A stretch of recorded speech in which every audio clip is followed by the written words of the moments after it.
Jeanette Bailey here from EasyBusinessTapping.com.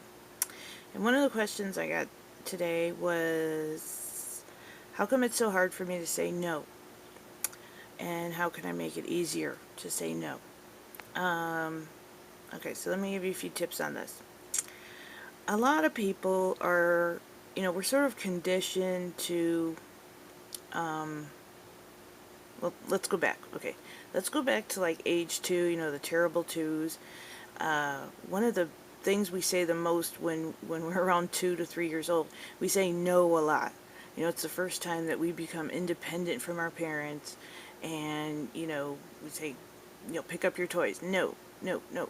And then it's sort of like beaten out of us or conditioned out of us that we're not allowed to say no, that we have to be compliant, that we have to, listen to authority figures, follow rules, and so forth. And so, for some people, that happens a little too much, to where they feel scared to say no, or they feel obligated to always comply and always say yes, or somehow they feel guilty.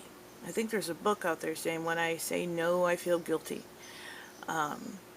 So here's a few little tips to help you say no, even if you feel guilty or obligated or scared. I know it's a real strong pull because it's like a conditioned response, and some people are more people pleasers than others. It just depends on temperament, personality, all sorts of things, it depends on. But you can change. You can always make a decision to change and, work on that and consciously, make that change. One of the easier ways to make a change is to practice. Practice on easy things. Even practice pretend with a supportive friend who knows you're practicing. Practice saying no. That's the thing. But here's another couple little things that do make it a little easier. I'll get back to you. So give yourself some space. You don't have to answer. You're an adult. You don't have to explain, justify, and to anybody, and you are not obligated to answer a question within a set period of time. I'll get back to you. Another one is, let me think about that.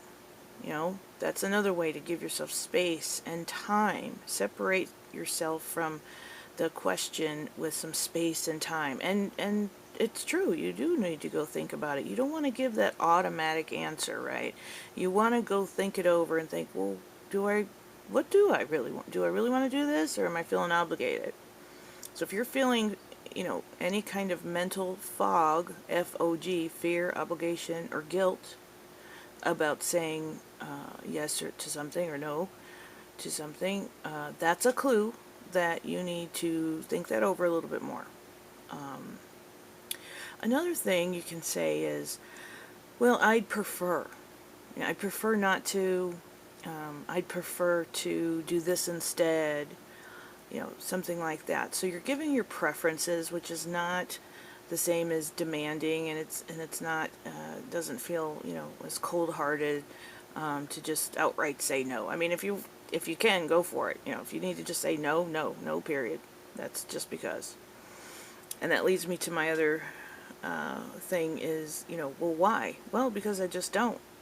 You do not, and don't even say this, I'm an adult and I don't have to explain. You don't even have to say that, but you don't have to explain. It's just no.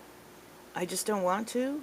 It's just the way it is. I mean, just because I don't. And then change the subject, move on, walk away, or, we're all busy, so we can all say, I'm really busy. I got to get to this appointment. I got something to do. I got food on the table coming, whatever. If you need to get off the phone. And I just don't want to, I threw that one in because that's what my grandmother used to say. She was a really, really sweet, generous, people-pleasing kind of person, but every once in a while she would say no, and it would be really a firm no, and I'd question her and, try to push her a little bit, why, and she'd say, I just don't want to.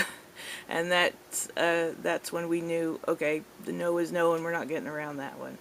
So I hope that's helpful to you.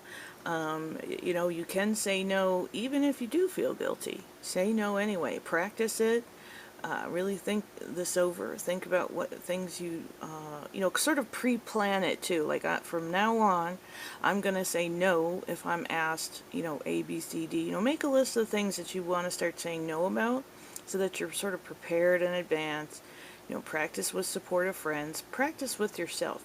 Use your imagination and daydream some sort of scene, either in the future or past, and change it the way how you want it to be to practice. So I hope that you find that's helpful. Again, thanks for tuning in and keep sending those questions. This is Jeanette Bailey at easybusinesstapping.com.